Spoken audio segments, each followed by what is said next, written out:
عن أبي سعيد الخدري رضي الله عنه أن رسول الله صلى الله عليه وسلم قال: إذا وضعت الجنازة واحتملها الرجال على أعناقهم، فإن كانت صالحة قالت قدموني، وإن كانت غير صالحة قالت يا ويلها يا ويلها أين يذهبون بها؟ يسمع صوتها كل شيء إلا الإنسان، ولو سمعه لصعق. اسمع ما لأرواح المؤمنين المطيعين من البشارات عند الموت. أولها وأعظمها سلام الله عليه، يبلغه إياه ملك الموت، ثم يبشره ملك الموت بروح وريحان، فيعلم مكانه من الجنة قبل موته.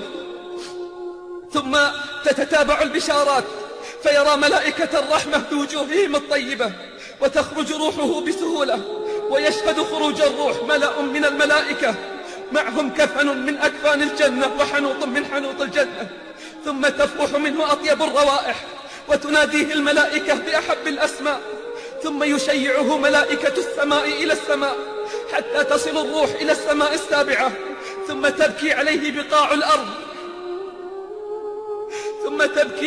بقاع الأرض التي سار ومشى عليها، وتبكي عليه أبواب السماء التي كان يعرج منها عمله الصالح.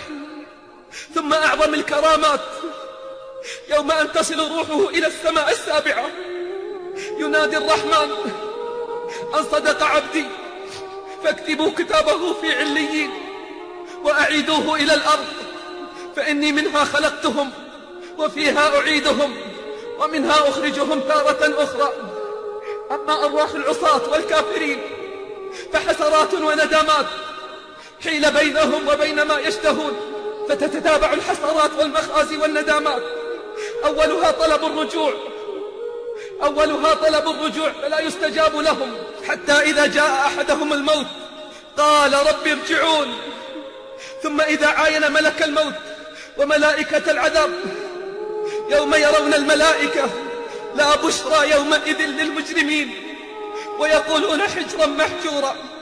ثم يبدأ القرع والتوبيخ، فكيف إذا توفتهم الملائكة يضربون وجوههم وأدبارهم؟ فكيف إذا توفتهم الملائكة يضربون وجوههم وأدبارهم وذوقوا عذاب الحريق. ذلك بما قدمت أيديكم وأن الله ليس بظلام للعبيد. ثم يقال له: يا أيتها النفس الخبيثة كانت في الجسد الخبيث، اخرجي دميمة وأبشري بحميم وغساق وآخر من شكله أزواج، تنزع روحه حتى تتقطع العروق والأعصاب، ثم تلعنه الملائكة وتغلق دونه أبواب السماء، وينادى بأقبح الأسماء، وتخرج منه أنتن الروائح.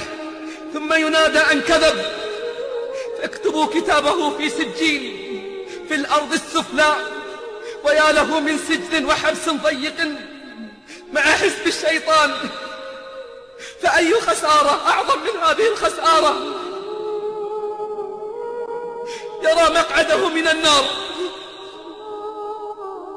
ويضيق عليه في قبره، ويصيح بأعلى صوته: ربي لا تقم الساعة، ربي لا تقم الساعة، إني أبدأك من حديثي